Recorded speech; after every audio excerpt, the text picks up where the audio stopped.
do espírito Aurélio, pela psicofonia de Brunilde Mendes do Espírito Santo, é uma divulgação do Lar de Teresa. E nos diz Aurélio, queixas e reclamações. A queixa, onde se situe, será sempre sintoma de desequilíbrio do sentimento, requisitando atenção para o trato imediato, sem o que se transformará em porta aberta à obsessão. Psicólogos existem que defendem a necessidade da criatura sofredora ou revoltada colocar para fora tudo o que lhe segue o campo íntimo como espinho cruel, negando-lhe a possibilidade de ser feliz. No entanto, bem antes deles, o apóstolo Tiago recomendava: irmãos, não vos queixeis uns contra os outros. É absolutamente certa essa premissa de que ninguém deverá guardar na intimidade da alma os cactos das amarguras, nem juntar dentro do coração as lágrimas doloridas das desilusões, transformando-as num mar lodoso, onde os melhores sonhos venham a naufragar. Guardar mágoas, requentar sentimentos, amordaçar os impulsos dos sentimentos doloridos, é como se deixássemos um vaso de fel trancado dentro do coração. Entretanto, há um canal pelo qual podemos deixar fluir todas as lágrimas amarguradas, sem que contaminemos nem a própria alma, nem as almas dos que de nós se cercam. Este canal é a prece. Pela prece, deixamos correr o rio caudaloso do nosso pranto e, por abençoado mecanismo criado pela divina misericórdia, receberemos ainda por este canal a água pura da consolação, que é levada a todos os escaninhos do nosso ser sofredor. Fala com o Pai, o nosso Pai. Conta-lhe tudo, abre tua alma a seu olhar, confia-lhe todas as coisas que te agitam, desconsolando-te aguarda a resposta do céu. O brando perfume do amor celeste te envolverá e recordarás que todos os que te ofendem são apenas irmãos teus, trazendo no recôndito do ser dores irreveladas, ansiedades que eles mesmos não sabem desvendar, ou culpas que lhe pesam como uma cruz, a qual, por estar oculta, não desperta a compaixão de nenhum sirineu que pudesse ajudá-lo a carregar. Temos plena liberdade para pensar, mas a liberdade de dizer deve estar condicionada à regra áurea que recomenda fazer aos outros o que gostamos que conosco fosse feito, lembrando que até hoje não surgiu ninguém que nos trouxesse uma queixa ou reclamação para com elas construirmos o templo da nossa paz. Esvazia, pois, os queixumes de teu coração no estuário luminoso do coração divino e segue trabalhando e servindo, amando e compreendendo. Aurélio. E assim, meus irmãos, com essa mensagem que nos cala fundo na nossa alma, elevemos o nosso pensamento a Deus Pai, de misericórdia infinita, ao seu Filho e Mestre de nossas vidas, o Senhor Jesus, que há 2000 anos esteve entre nós, encarnado, para nos deixar as luminosas páginas do teu Evangelho de amor, justiça e caridade. Rogamos e confiamos na tua misericórdia, Senhor Jesus, mas também elevemos os nossos pensamentos aos mentores da nossa casa, os dirigentes verdadeiros dessa casa, que nos proporcionam momentos de estudo e esclarecimento para nossas almas na tarde de hoje. Que possamos, neste momento, fazer pararmos para nos integrarmos no estudo do Evangelho que será trazido pela nossa companheira Luzia Ribamar, amparando o seu coração, que ela também receba nossas vibrações de carinho e de amor. Amparando também o nosso companheiro, que no momento do passe fará a sustentação desse trabalho tão importante. E nessa certeza absoluta, de todos os mentores da humanidade que trabalharam em prol de todos nós, mas principalmente em nome de Deus Pai, do Senhor Jesus, dos nossos mentores e mentores de cada um, dando por iniciado o trabalho da tarde de hoje, que assim seja. A palestra será em torno do Evangelho segundo o Espiritismo, que hoje a Luzia terá como tema do livro do Evangelho segundo o Espiritismo, capítulo 9, Bem-aventurados que são mansos e pacíficos, no item 8. Iremos ler o primeiro parágrafo para que ela tenha mais tempo para nos trazer o seu raciocínio. Item 8. A doutrina de Jesus ensina por toda parte a obediência e a resignação, duas virtudes que acompanham a doçura e que são muito ativas, embora os homens as confundam erradamente com a negação do sentimento e da vontade. A obediência é o consentimento da razão. A resignação é o consentimento do coração. As duas são forças ativas, pois levam o fardo das provas que a revolta insensata deixa cair.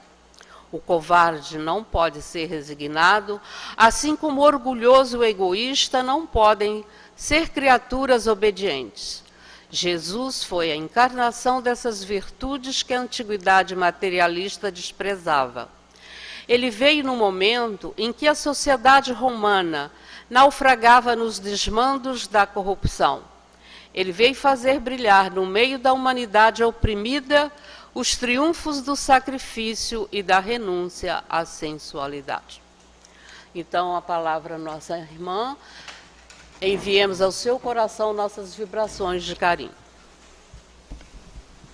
Que o amado Mestre Jesus envolva os nossos corações na tarde de hoje, para que o estudo, para que os passes, para que essas vibrações amorosas dos guias espirituais da nossa casa possam encontrar nos nossos corações a ressonância e assim sairmos daqui com as esperanças renovadas, a fé fortalecida e com ânimo firme de continuarmos a nossa jornada, de darmos continuidade às tarefas, à nossa caminhada, o que viemos fazer aqui nesta encarnação.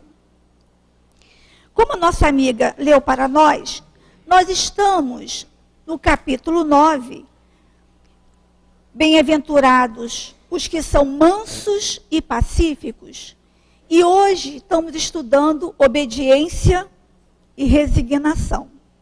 É interessante como a espiritualidade escolhe as pessoas certinhas para falar, né, ou para estudar temas que muitos de nós que viemos aqui falar temos dificuldade. Obedecer. Nós temos dificuldade de obedecer ordens. Por que é que nós temos, muitos de nós, né? Alguns não, alguns já têm essa mansietude, essa doçura e natural a obediência a uma ordem. Mas muitos de nós têm uma dificuldade de obedecer a uma ordem, a um critério, a uma disciplina. Esta semana, interessante, né? Eu fui fazer um exame no laboratório e aí a médica estava fazendo um exame, chegou o atendente e falou: doutora fulana, a paciente comeu antes de fazer o exame. Talvez, acho que ela ia fazer alguma ressonância, alguma ultrassonografia do abdômen. Aí a médica falou assim, então cancela. Passou. Daqui a pouco vem a atendente no ouvido da doutora. Aí a doutora, mas como? Se ela fizer o exame, ela vai ser prejudicada, não vou poder ver claramente. Aí ela se desabafou ali comigo naquele momento. Pois é, a paciente quer me colocar na justiça, porque eu estou cancelando o exame dela. Interessante. Era por o bem da pessoa que ia fazer o exame e ela não conseguiu receber um não. Ela não conseguiu obedecer os critérios para que o exame dela tivesse uma nitidez. Como muitas das vezes é difícil para alguns de nós obedecer regras, disciplina. A amiga agora falou sobre estacionar. Cuidado ao estacionar os seus carros. Por quê? Porque de repente está atrapalhando a saída e a entrada dos nossos vizinhos. Precisava a gente avisar isso aqui? Não são leis de trânsito. Está lá escrito que a gente não pode impedir a entrada e a saída dos nossos do carro. Então, o que pode acontecer? Chegarmos lá, como a companheira falou, e termos um belo susto. O carro não está, porque foi rebocado. Então, parar no sinal, não ultrapassar aquela velocidade, como muitas das vezes isso é difícil. E por que existem essas leis? Leis de trânsito, as leis civis, para que haja uma melhor convivência, uma harmonização na sociedade. Imagine se cada um fizesse o que quisesse. Ia ser a maior confusão. O trânsito ia ficar muito embolado. Então, existem regras, existem leis para serem obedecidas, para que o fluxo corra normalmente. E aí, na nossa página, esse aqui é o livro que está na nossa página, Evangelho e Vida, onde Aurélio vem trazendo para a gente várias meditações e reflexões. E Aurélio, ele começa assim: a queixa, onde se situe, será sempre sintoma de desequilíbrio do sentimento, requisitando atenção para trato imediato, sem o que se transformará em porta aberta à obsessão. Queixas. Por que às vezes a gente se queixa, reclama? Porque nós não estamos resignados. Nós não estamos aceitando aquela situação. Aí a gente reclama. A gente coloca a culpa nas pessoas, a gente coloca a culpa em Deus, a gente coloca a culpa na espiritualidade. Por quê? Nós, às vezes, temos dificuldade de aceitar a resignação. O que Lázaro fala para a gente no nosso evangelho? A obediência é o consentimento da razão. A resignação é o consentimento do coração. Quer dizer o quê? Que quando eu estou resignada, quando eu estou entendendo o porquê devo fazer aquilo, eu obedeço. Quando eu obedeço, eu aceito, aí fica mais fácil para mim. A criança, por exemplo, vamos pegar a criança, né? A criança, quando você fala para ela, não pode mexer aqui, ela fica olhando para sua cara, não pode por quê? Se você não sentar com ela e explicar o porquê ela não deve mexer ali, com certeza ela vai mexer. Por quê? Para que a gente possa entender, para que a gente possa cumprir uma ordem, é necessário que a gente tenha compreensão dessa ordem. Quando a gente compreende o porquê, tem um entendimento. Por isso que Lázaro traz para a gente, que ele fala para a gente que é o consentimento da razão. Por quê? É a capacidade de entender o sentimento, tudo o que está acontecendo comigo naquele momento. Quando eu consigo entender, eu vou obedecer. Porque existe o quê? Uma razão. Não é que Lázaro fala aqui para a gente, no segundo parágrafo, que fala assim para nós. Cada época, no segundo parágrafo, cada época é marcada pela virtude ou pelo vício que deverão salvá-la ou perdê-la. A virtude da vossa geração é a atividade intelectual e o seu vício, a indiferença moral. A atividade intelectual, por quê? É através do conhecimento que eu vou ter o discernimento de saber o que é o certo, o que é o errado. É a obediência, é a razão. Quando eu tenho a consciência do certo ou do errado, eu vou obedecer, eu vou com mais tranquilidade. Mas obedecer, eu vou obedecer a tudo, a qualquer um, a qualquer pessoa. Eu vou obedecer a quem? Ou a quê? Ou para quê? Então, quando Lázaro traz para nós a obediência e a resignação, ele está trazendo para nós a obediência às leis divinas. Então, quando eu compreendo as leis divinas, eu obedeço. Então, não sou aquela criança que vou mexer no fogão, vou mexer em alguma coisa, porque serei o quê? Entre aspas, castigado. Eu sofrerei o quê? As consequências do ato que eu cometi. Então, quando eu compreendo, quando eu entendo esse sentimento, eu não faço. E onde está escrita a lei de Deus? Na nossa consciência. Então, no livro dos Espíritos, fala para nós que todos nós temos conhecimento da lei de Deus. Por quê? Ela está escrita na nossa consciência. Ela é fácil de entender. É o bem e o mal. Se a gente pegar uma criança muito quietinha, vamos atrás dela, escondidinha. Ela está fazendo alguma coisa que ela sabe que não é errado. Ela se esconde. Então, veja bem, ela já tem essa consciência do bem e do mal. Tanto é que ela vai se esconder, vai para trás da porta, vai se esconder para fazer aquilo que ela sabe que está errado. Então, a obediência às leis de Deus, às leis divinas, traz para nós o quê? A obediência e a resignação. O que é a resignação? É aquilo que eu estou vivendo nesse momento, eu sei que é para o meu progresso. Então, veja, obediência é a capacidade de você entender o que você está passando. E a resignação é a capacidade de você entender o que você está passando naquele momento é para o seu progresso.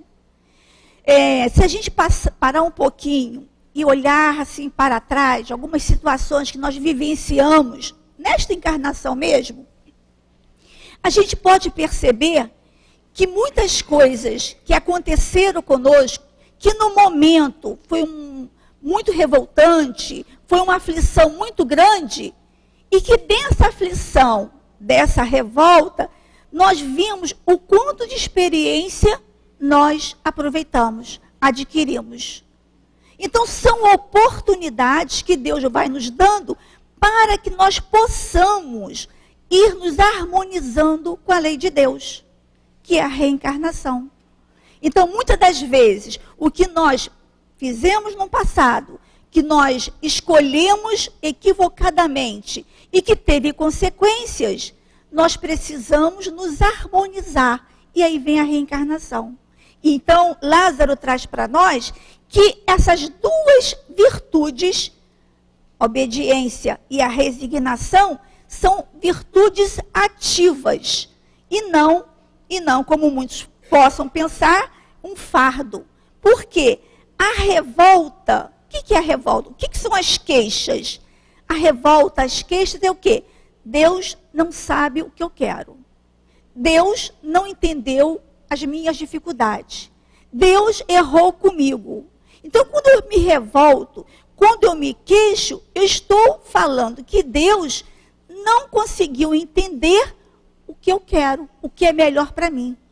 E se nós sabemos que Deus é o nosso Pai, que Deus é misericordioso, está lá na pergunta número 1 do Livro dos Espíritos, que Deus é misericordioso, Pai, inteligência suprema, e se nós, pais humanos, encarnados, fazemos todo o sacrifício para dar o melhor para o nosso filho, quanto mais Deus vai fazer para cada um de nós.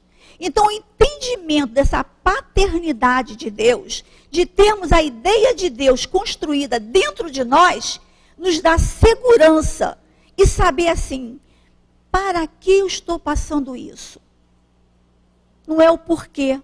Porquê não interessa, foi do passado, mas para quê? O que eu estou tirando dessa experiência de aflição para que eu possa, dessa experiência, me levar mais a Deus, chegar mais a Deus.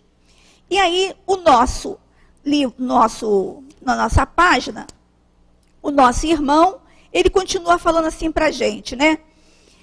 Psicólogos existem que defendem a necessidade da criatura sofredora ou revoltada colocar para fora tudo o que se lhe ergue no campo íntimo como espinho cruel, negando-lhe a possibilidade de ser feliz. No entanto, bem antes deles, o apóstolo Tiago recomendava: irmãos, não vos queixeis uns contra os outros.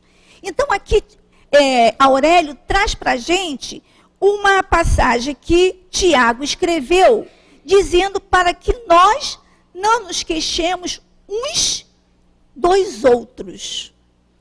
E aí nós fomos aqui no livro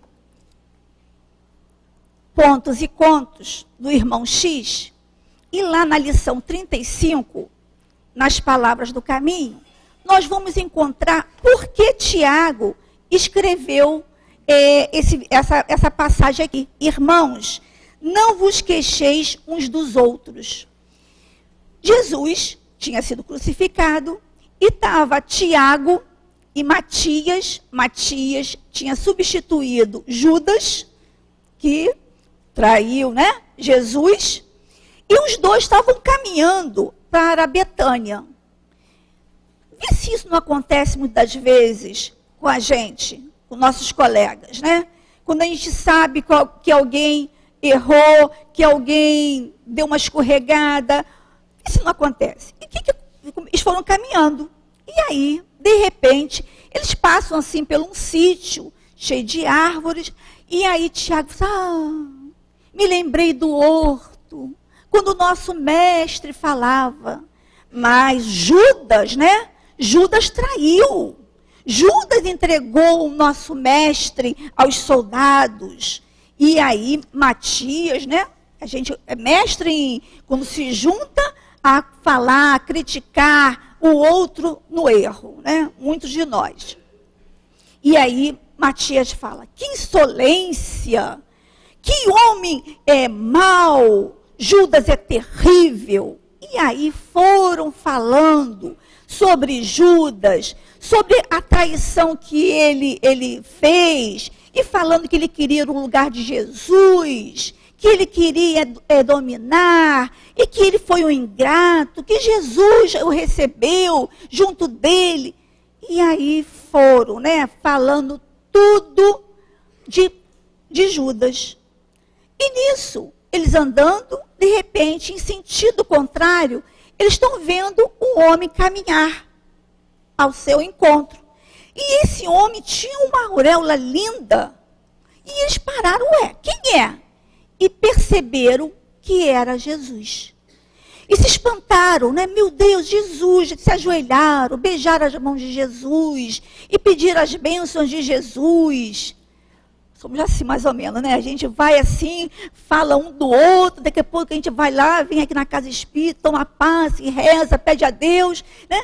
E aí eles pedem isso tudo a Jesus. E aí eles falam assim, é o Senhor. E Jesus se aproxima dele, parou por um instante, né, ao lado dele, contemplou compassivamente, com um olhar compassivo e humilde, E Tiago em prantos, Matias em prantos, pedindo as bênçãos de Jesus. E aí eles falam assim: Senhor, o Senhor vai voltar para Jerusalém? Nós podemos retornar com o Senhor para recebermos novas ordens, para recebermos como devemos cumprir as suas ordens. Aí Jesus responde para ele: não, Tiago, não vou agora à cidade. Sigo em missão de auxílio a Judas. Então Jesus estava retornando para ajudar Judas, que tinha se suicidado. Ele foi ajudar Judas. Vejam bem, entre aspas, o maior prejudicado era Jesus. E os companheiros estavam o quê? Falando muito, né, do outro, do Judas. E Jesus traz um olhar compassivo para aquele que errou, que momentaneamente escorregou. Jesus traz um olhar compassivo para aquele que, aos nossos olhos, é traidor, aos nossos olhos, não soube aproveitar, valorizar o momento de Jesus ali junto. Jesus nos ensinando a ter um olhar compassivo com aqueles que estão em erro. Não sermos coniventes, mas termos um olhar compassivo. E nesse caso, qual seria o olhar compassivo? Seria o silêncio, o calar, o orar pelo companheiro, porque eles sabiam que Judas tinha se suicidado. O orar por ele, o pedir a Deus por ele, e não jogar mais brasa, mais fel naquela ferida estava aberta. Então, chamando a nossa... Por aí que Tiago chega e ele escreve, né? Irmãos, não vos queixeis uns dos outros. Tenham cuidado com a palavra, porque depois que a palavra sai, ela já foi emitida. Né? Então, nós somos o quê? Como é que ele fala aqui? Nós somos senhores do nosso silêncio e escravos da nossa palavra. Ter cuidado com o que você fala. Para eu ter cuidado com o que eu falo, eu preciso ter cuidado com os meus pensamentos. Eu preciso ter disciplina com os meus pensamentos. Porque a palavra fala o que o coração está cheio. Então, chama a nossa atenção para isso, para o mecanismo da palavra. Então, numa discussão, quando nós chegamos, tem uma pessoa discutindo, falando maledicência de alguém, pode até ser a verdade, mas para que a gente vai fomentar esse tipo de conversa? Então, ter o cuidado, né? De não falar coisas desapropriadas, impulsivamente, o silenciar. Né? Então, ele chama a nossa atenção para isso. E aí, Aurélio fala mais um pouquinho na frente, o seguinte: não guardar mágoas, requentar ressentimento, amordaçar os impulsos e sentimentos doloridos. É como se deixássemos um vaso de fel trancado dentro do coração. Mas espera aí, mas o meu coração, eu preciso me aliviar, eu preciso conversar com alguém, eu preciso botar para fora tudo isso que eu estou sentindo, essa aflição. Eu vou fazer isso com qualquer pessoa? Não. Tem os profissionais, quando eu chego a eles, tem um atendimento fraterno. O que Aurélio está chamando a nossa atenção é aquela pessoa que quando chega, a gente fala: meu Deus, já vem a fulana. É só queixa, é só reclamação. Ela não tem um momento que ela fala assim: ai, graças a Deus, uma coisa de bom. Ela só vem com queixumes, com reclamações. E Aurélio fala para nós conversarmos com Deus através da prece. Através da prece, nós abrirmos o nosso coração para Deus, que é o nosso Pai, que Ele nos entende. E aí, às vezes, né, a gente está tão aflito que a gente não consegue fazer uma prece. Às vezes a gente está tão aflito que a gente não consegue nem fazer a prece. E aí, no Evangelho, no nosso Evangelho, lá no capítulo 28, nós temos coletâneas de prece. E no item 31, tem uma prece para os aflitos. Porque às vezes está tão dolorido aquela dor, está tão difícil da gente caminhar com essa dor, né? Então a gente precisa conversar com alguém. E aí, falar com Deus, conversar com Deus. E na prece que Kardec coloca aqui para a gente, ele coloca assim: meu Deus, és soberanamente justo. Portanto, todo sofrimento aqui na terra deve ter sua causa e a sua utilidade. Aceito a aflição que acabo de passar. E aí, nesse momento, eu vou relatando na minha prece todas as aflições que eu estou. Eu vou falando das minhas aflições, das minhas perdas, das minhas desilusões, dos meus fracassos, de esperar alguma coisa de alguém e não ser correspondido. Vou contando aqui na prece todas as minhas aflições, como uma expiação das minhas faltas passadas e como uma prova para o futuro. Bons espíritos, que me protegeis, dai-me forças para suportá-la sem queixumes. Então, nesse momento, eu tenho consciência das aflições. A cruz está muito pesada. Então, nesse momento, eu vou elevar o meu pensamento a Deus numa prece e pedir ajuda. A quem? Ao Pai. A pedir ajuda àquele que me criou. Vou pedir ajuda a Deus. Então, muitas das vezes, né, a gente precisa fazer esse momento de prece, esse momento de recolhimento e essa conversa com Deus. Mas, muitas das vezes, esse nosso momento de recolhimento, de prece, não é como o girassol. Então, o girassol, ele é muito interessante nesse livro aqui, Comentários Evangélicos, né, pelo Espírito Bezerra de Menezes. Ele traz para a gente a figura do girassol. Então, o girassol é lindo, né? É uma flor linda. Então, ele é o clássico que ele fala, heliotropismo, quer dizer, onde que o sol vai, o girassol vai rodando, né? Vai na busca do sol. Então, ele compara o girassol com a gente. Apesar que, à noite, o girassol não tem mais a luz do sol. E ele fala aqui para a gente que nós temos a luz de Jesus. Que é a nossa luz, que é o nosso caminho. E que Jesus, ele não se apaga, ele não se esconde durante a noite. Ele continua. Mas ele fala aqui para a gente que, muitas das vezes, nós só nos voltamos para Jesus nos momentos de dores. Ou então, no momento da prece.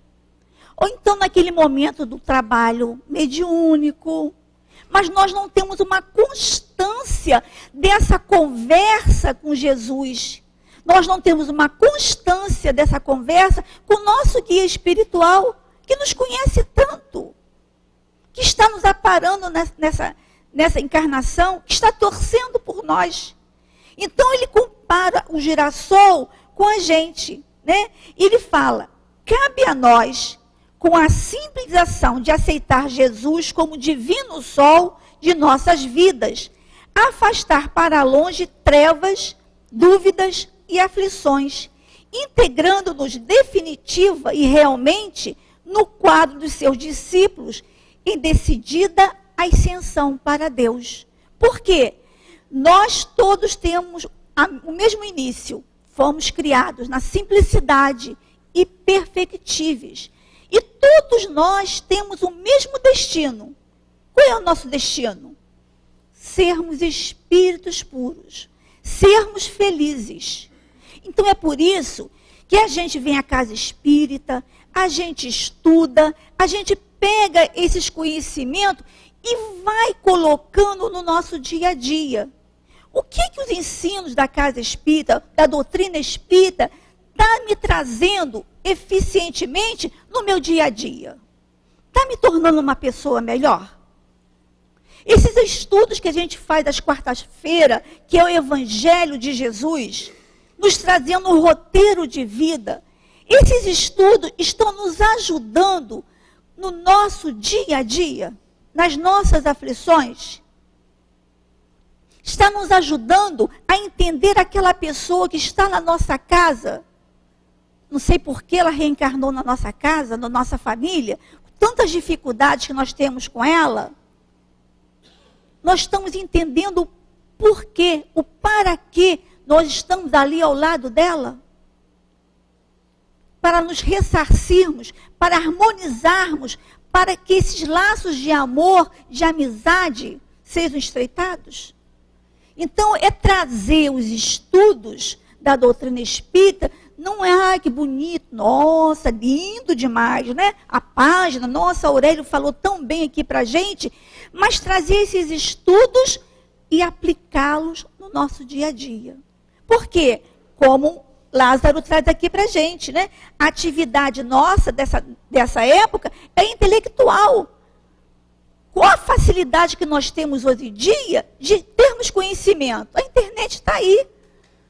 Qualquer coisa que a gente jogue ali na internet, a gente vai ter uma lista de informações. Então, a intelectualidade está aí para quê? Para que a gente possa distinguir o que é o certo e o que é o errado. Mas ele chama a nossa atenção aqui também.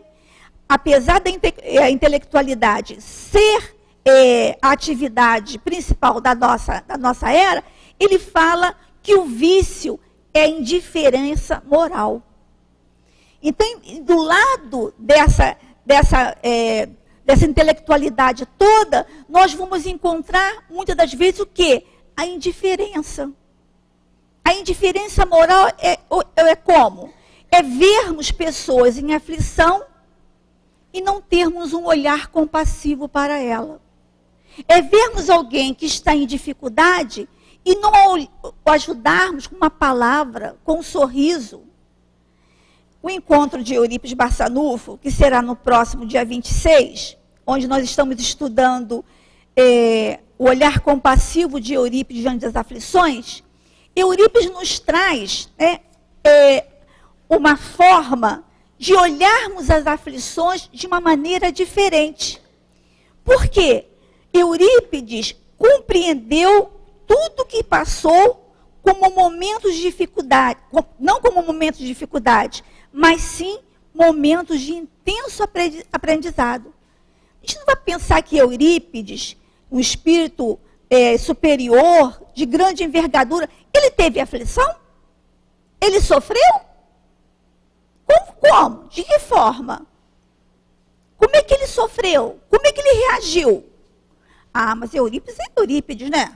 Eurípides é um espírito de grande envergadura, mas a aflição dele foi a mesma nossa? Por exemplo, alguém já passou por uma experiência de você ser o único da casa que é espírita e os outros todos serem de outra religião? Como é que você chega em casa e encontra e é recebido, acolhido? Ele passou por essa aflição. Teve a mesma angústia. Mas como é que ele reagiu? Ele reagiu porque ele tem, e que nós precisamos construir dentro de nós, cada vez mais firme, num solo firme, né? A ideia de Deus. Ter a ideia de Deus, de Pai bondoso e misericordioso. Então, ele passou pela aflição, sim, mas ele não se deixou desanimar. Ele não se deixou que aquela dificuldade dele deixasse ele triste, para baixo, desanimado.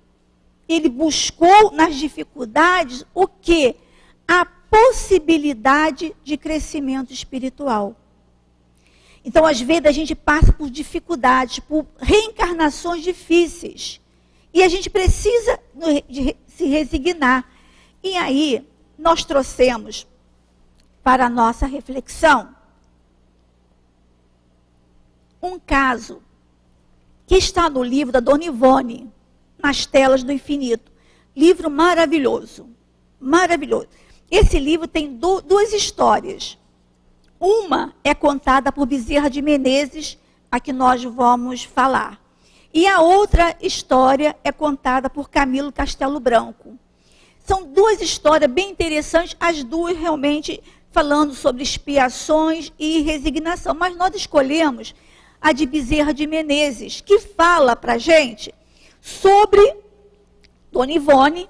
Ela é levada, né, através do desdobramento com Bezerra de Menezes, e lá Bezerra de Menezes a leva no Morro do Querosene. Isso foi em 1928 que ela fala aqui para a gente, né? A leva lá no Morro do Querosene, numa favela, e lá ela encontra uma moça jovem ainda, deitada quase que no chão, doente, tuberculosa, com duas irmãs menores nessa situação. E aí, Bezerra de Menezes, o que fala para ela? Fala no ouvido de uma delas para ir procurar ajuda com umas irmãs de caridade. A irmã levanta, tive uma ideia. Foi a Bezerra falando no ouvido da menina. E ela vai procurar ajuda com as irmãs de caridade. Então, o que acontece com essa menina? Ela reencarna numa situação de grande pobreza, perde logo a mãe cedo, fica com as duas irmãs, mas tem uma resignação muito grande com todo o sofrimento. Ela trabalha muito, né, nas casas de família, e sempre com muitas dificuldades. E aí ela é chamada para cuidar de uma senhora com tuberculose, que a família não queria cuidar. Ela vai cuidar dessa senhora e ela adquire a tuberculose. E mandam ela embora, despedem, bota a senhora no hospital, e aí ela fica ali, na medicância. As irmãs têm que ir à rua, pedir esmola. E aí Bezerra de Menezes conta para Ivone o que aconteceu com a Palmirinha, né, que ele chama de Palmira. Então, essa menina, que hoje, em 1928, estava numa situação, né, de mendicância, de muita pobreza, o que acontece? No século XIX, na época da corte, ela era uma menina, com a sua mãe, com seus irmãos, mas ela nunca se resignou com a pobreza. Ela não se resignava de não ter roupas, de não poder sair, de ter que ficar trabalhando, bordando, né? Ela e a mãe bordavam muito, bordando para ganhar algum dinheiro. Ela se revoltava. Ela não aceitava esse tipo de vida. E o que ela queria? Ela queria casar, lógico, o sonho de todas as meninas, né, a maioria, de casar. E ela se apaixona por um rico, um rapaz rico, da corte. Mas essa pessoa, esse rapaz, que queria dela? Apenas se aproveitar, torná-la amante dele. E ela sai de casa, ela vai ser amante dele, depois deixa. E o que acontece com a Palmirinha? Ela abre um prostíbulo. E ali ela ganha muito dinheiro, né? Famosa na época. Mas vem a velhice. A mãe fica chorosa. Vem a velhice. A mãe vai embora para um outro local. Se ela esperasse mais um pouquinho, a mãe, nesse inteirinho, conhece um português de posses que vai morar. Então, ela não teve a paciência de aguardar que aquela situação passasse. E aí, ela abre esse prostíbulo, ela ganha muito dinheiro, mas vem a idade, né? Vem a idade, vem a velhice. E ela acaba sozinha. Mas no final da vida dela mesmo, antes dela desencarnar, ela ainda tem um estalo, né? Aquela dor, aquela solidão dela, desperta nela o interesse para ajudar algumas mães, algumas viúvas. E ela começa a ajudar, mas já no final da vida dela. E aí, Bezerra de Menezes vem trazendo para a gente o quê? Que ela nessa vida, que ela está lá com tuberculose, ela espiou, né, os desvarios da louca Palmira do século XIX. E aí Bezerra fala para Ivone, não penses que acabou. Ela se arrependeu, ela expiou, mas é necessário agora ela ter que ressarcir ainda com a sociedade. Então ela iria ainda reencarnar, ela desencarna como tuberculosa, né, com tuberculose, ela iria ainda reencarnar para ressarcir-se com a lei de Deus. Então, nesse momento, ela aprende a lição. Ela tem o quê? A resignação, que quando, como Palmirinha, ela não teve, ela se revoltou.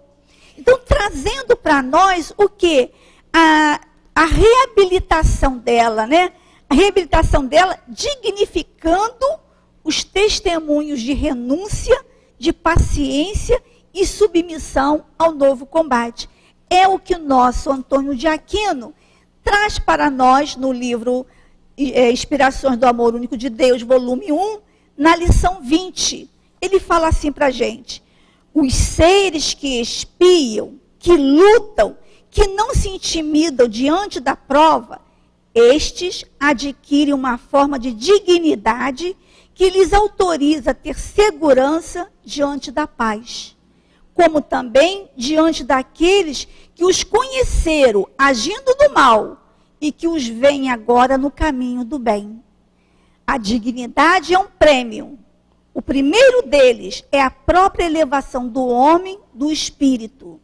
A dignidade é o prêmio, segundo que o espírito tem quando vence suas provas e expiações.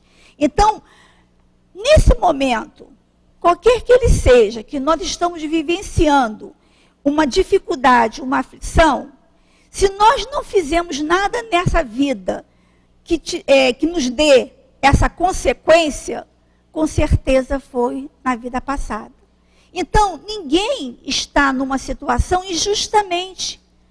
Precisamos, sim, de sermos colocados no colo, e somos colocados no colo por Deus, por Jesus, pelos nossos amigos espirituais. Mas nós precisamos também fazer a nossa parte. Por quê? Tem na oração, né, do Pai Nosso, né? Pai Nosso que estás no céu, né? Ele fala, seja feita a vossa vontade. É fácil a gente fazer essa prece, essa oração, quando nós estamos, né, no mar, tranquilo, quando as coisas estão dando tudo certo para a gente, quando a vida, né, está maravilhosa. Não, seja feita a vossa vontade. Mas quando nós estamos no furacão das aflições, algumas pessoas mudam um pouquinho a prece. Seja feita a vossa vontade. Mas, Senhor, faça a minha também. Me ajuda aí. Faça a minha, não faça a sua vontade, não. Por quê? Nós temos consciência que nós somos espíritos que precisamos devolver à lei o que um dia nós desarmonizamos. Então, é por isso que a gente não consegue falar, seja feita a vossa vontade. Seja feita a vossa vontade, por quê? Porque Deus sabe o que é melhor para mim.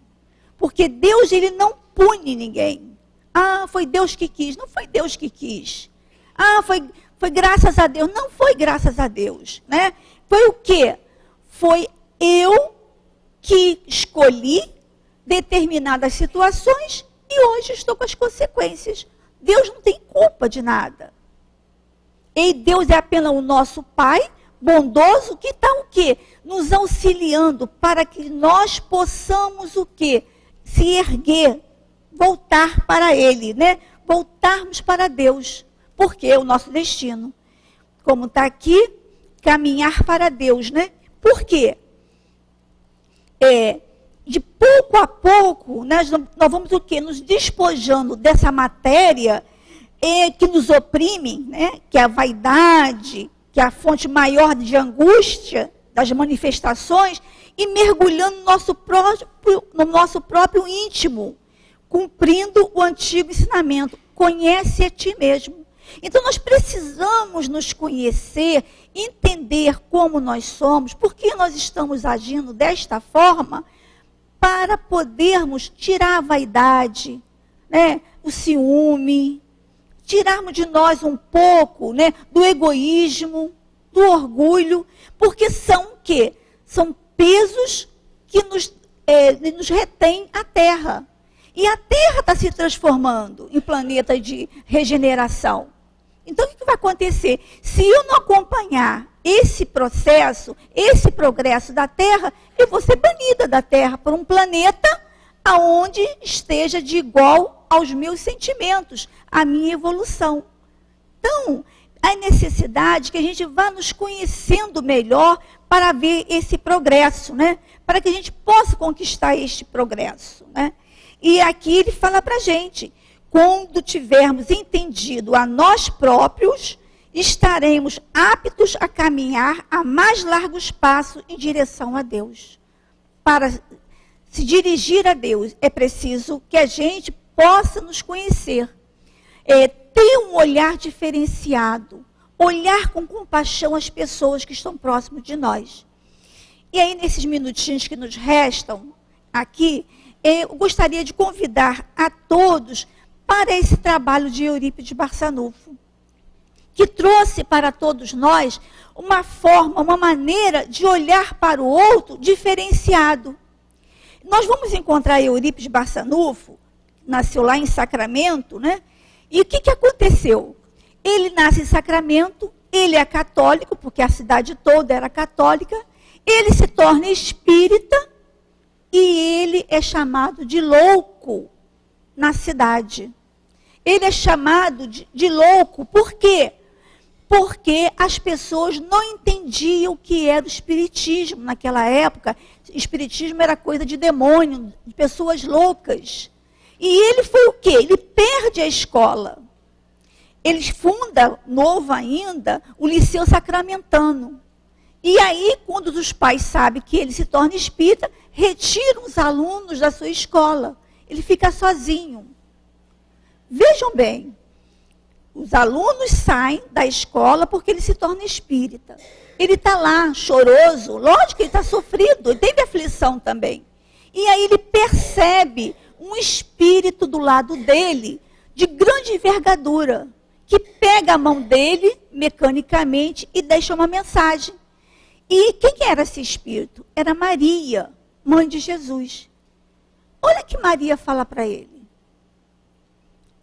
Tire da tabuleta o colégio Liceu Sacramentano e coloque o nome de Colégio Allan Kardec e ensine às quartas-feiras o evangelho do meu filho. Nós obedeceríamos? Já estávamos sendo chamados de loucos. Na rua. O colégio fechou. Eu ainda vou trocar a tabuleta para colocar o nome de Colégio Allan Kardec e ensinar o evangelho de Jesus? Como? Ele obedece. Ele obedece àquele espírito e faz isso. Cria lá o Colégio Allan Kardec, o primeiro colégio espírita que trabalha com a evangelização de espíritos. E ele mostra um trabalho, que sempre mostrou um trabalho, né, de pedagogia, de grande envergadura, que vinha alunos de todo lugar do Brasil para estudar lá no colégio. Os pais vão voltando a colocar os seus alunos no colégio. Vamos encontrar Eurípides Barçanufo sendo no inquérito policial por uso ilegal da medicina. Ele é chamado à delegacia. Ele vai com a maletinha dele. E o delegado pergunta a ele, você está fazendo coisas de médico, atendendo as pessoas, e você não é médico. O que ele fala para o delegado? Não, eu não sou médico, eu sou médium do Dr. Bezerra de Menezes. Eu não faço nada, quem faz é o espírito. Nós teríamos essa coragem de chegar e falar para o delegado, onde nós estamos sendo assim, no inquérito, no processo. E ele pede licença, o delegado já acabou? Já. Onde o senhor vai? Vou ver meus doentes, doutor. Então, a gente encontra aqui em Eurípides Barçanufo, trazendo durante a sua vida toda, o quê? O olhar compassivo. Ele falava com carinho com as crianças. Aurélio traz para a gente, o modo da gente falar, o Tiago, né? Traz para a gente o modo da gente falar. Então, Eurípides falava com aquelas crianças com carinho, ensinava com carinho. Dava para aquelas crianças o quê? Uma palavra de amor. Eurípides vai trazendo para a gente, para nós mudarmos a nossa maneira de olhar. Será que nós estamos assim, prestando atenção nos olhares das pessoas que chegam perto de nós? Se uma pessoa chegar perto de você, sem falar nada, só você olhando para ela, você vai perceber se ela está feliz, se ela está triste, se ela está alegre, se ela está sofrida? Nós temos o costume de olhar nos olhos das pessoas. Os olhos são as janelas da alma. Ou para a pessoa, para nós sabermos a aflição daquela pessoa, ela precisa falar para a gente. Como está a nossa sensibilidade?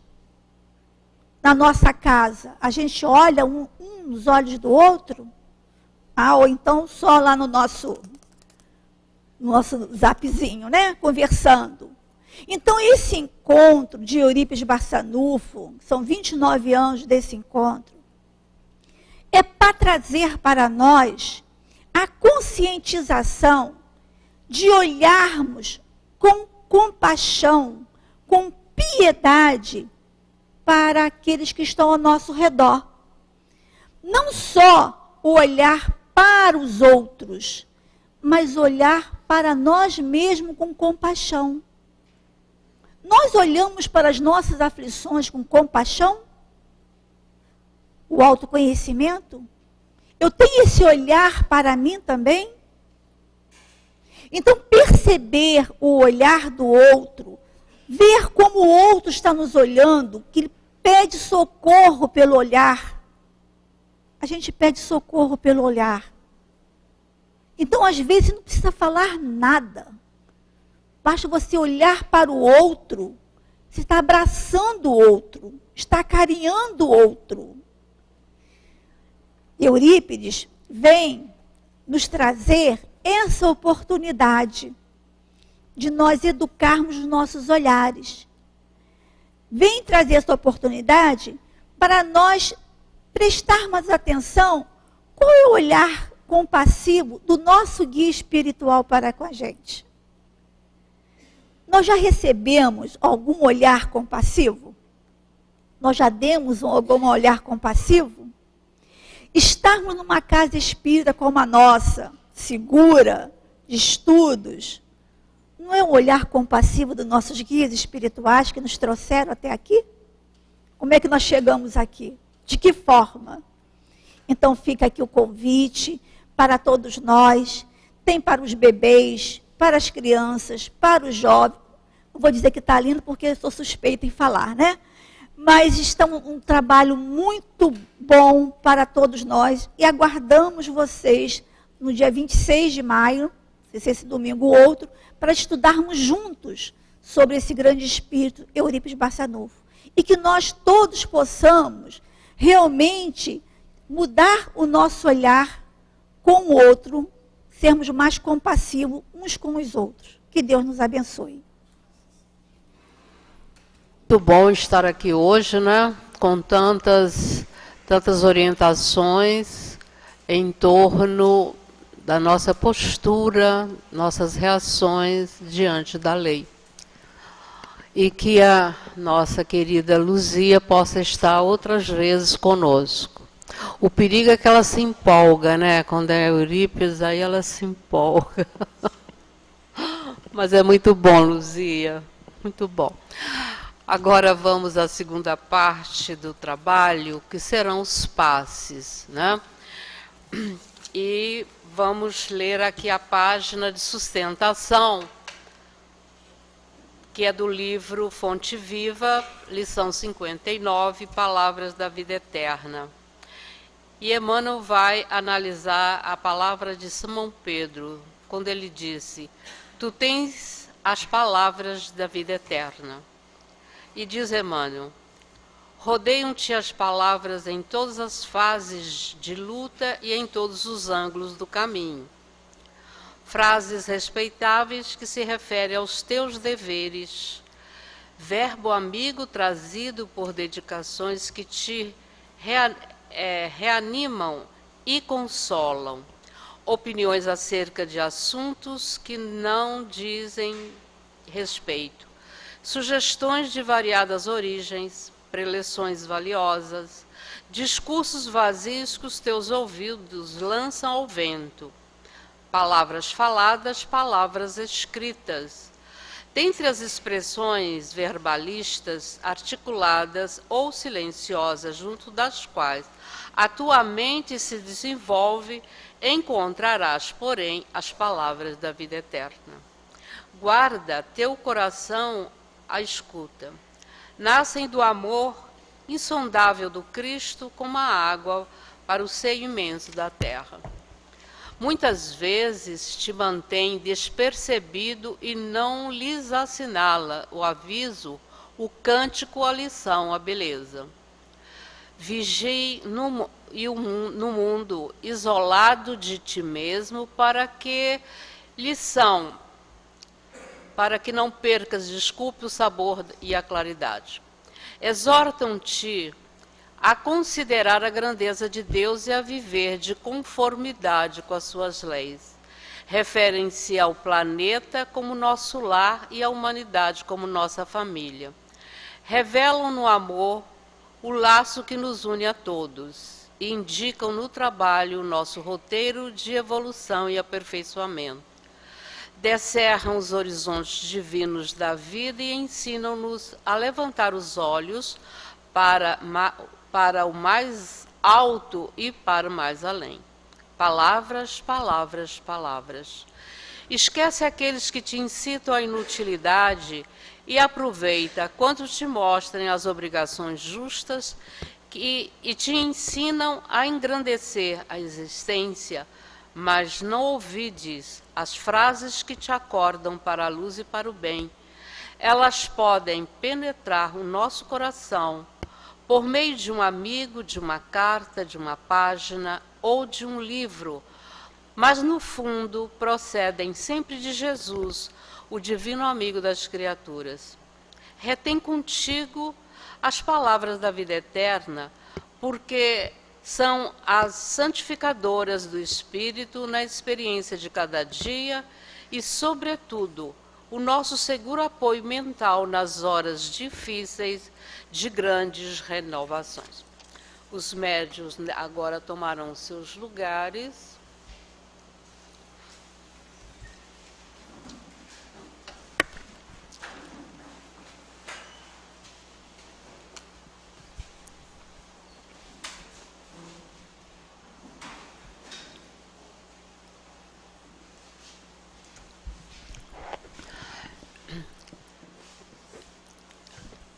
E vocês receberão, estão ansiosos pelo passe, mas há um proceder para vocês.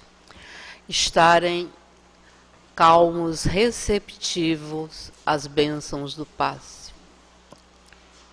O trabalho do médium é importante, mas essa receptividade de cada um é necessária.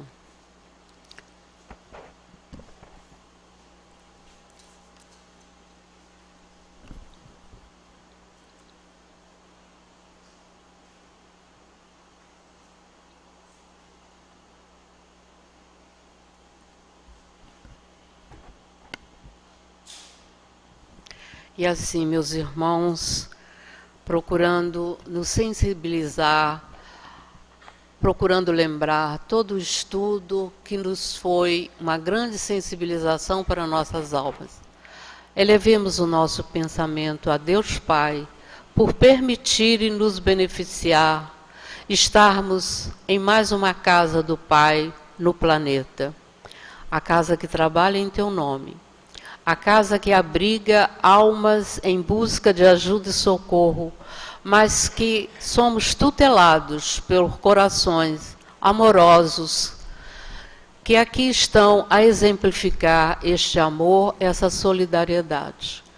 Que Jesus, o mestre de todos nós, o grande médico de nossas almas, abençoe neste momento, em nome de Deus, dos trabalhadores, dirigentes da nossa casa, de todos os grandes missionários que vieram também trazer a palavra de Jesus. Abençoa, Pai, o momento do passe, que assim seja. Que a paz do Senhor Jesus esteja sempre em todos os nossos corações. Queridos irmãos e irmãs, iniciaremos o comentário da lição de hoje, conjugando o seu título, Palavras da Vida Eterna, com o seu preâmbulo, o Evangelho segundo São João, no capítulo 6, versículo 68. Palavra é faculdade de expressar ideias por meio de sons articulados, promessa ou garantia verbal que se dá a alguém. Ampliando a leitura do Evangelho segundo São João, no capítulo 6, João relata a passagem da multiplicação dos pães, acrescentando o episódio de Moisés alimentando o povo de Deus durante o êxodo, e o pão da vida que Jesus dá à humanidade, o alimento espiritual. Disseram-lhe: Senhor, dá-nos sempre desse pão. Jesus lhes disse: Eu sou o pão da vida, quem vem a mim nunca mais tem fome, e o que crê em mim nunca mais terá sede. Em verdade vos digo, aquele que crê tem a vida eterna. Eu sou o pão da vida. Vossos pais no deserto comeram maná e morreram. Este pão é o pão que desce do céu, para que não pereças quem dele comer. Então disse Jesus aos 12: Não quereis também vós partir? Simão Pedro respondeu-lhe: Senhor, a quem iremos? Tens palavras de vida eterna, e nós cremos e reconhecemos que és o Santo de Deus.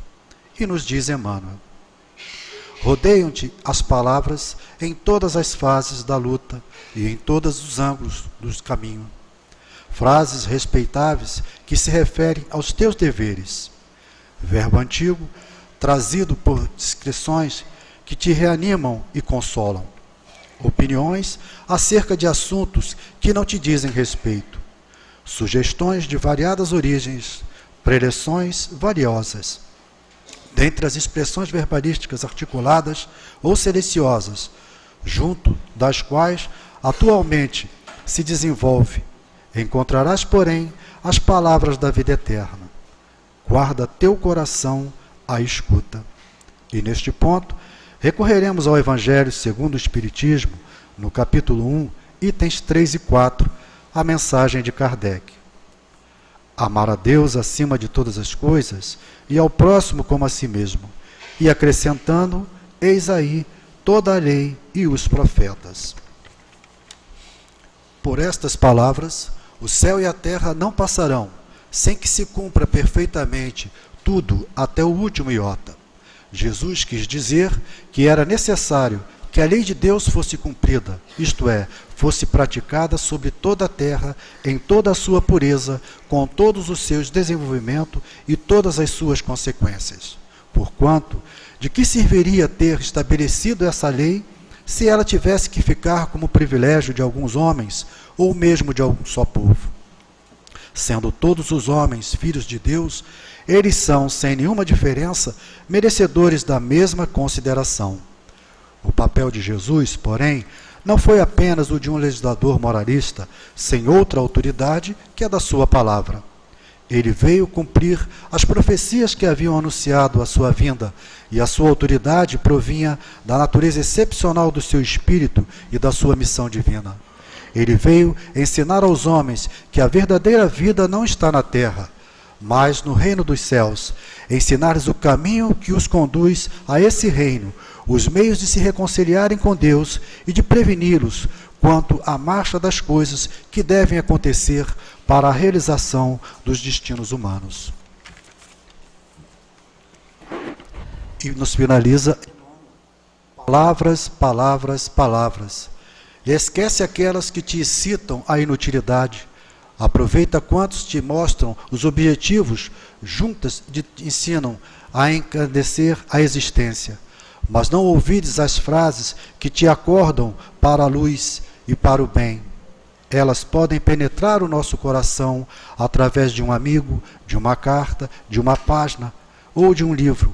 Mas no fundo procedem sempre de Jesus, o divino amigo, e das criaturas. Que Deus, nosso Pai, nos abençoe a todos e que Jesus, nosso Mestre e Pastor, nos ampare e conduza hoje e sempre. Graças a Deus.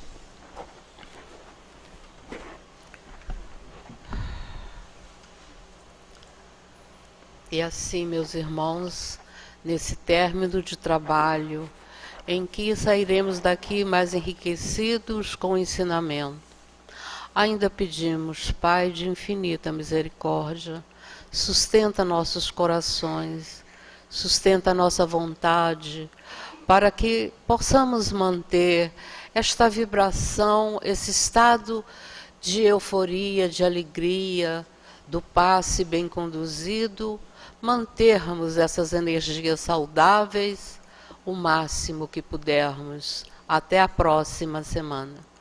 Mas ainda rogamos ao teu coração, Senhor, ampara a todos que aqui estão para que possam chegar a seus pontos de origem em paz. Ampara também o nosso país, ampara todo o planeta, ampara toda a humanidade tão sofrida nesses momentos tão dolorosos que estamos vivendo.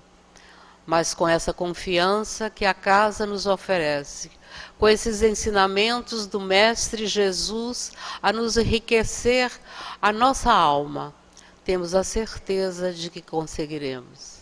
E assim abençoa essa tarde que tivemos de estudo e trabalho. Abençoa a casa de Leon Denis, Senhor, hoje e sempre, que assim seja.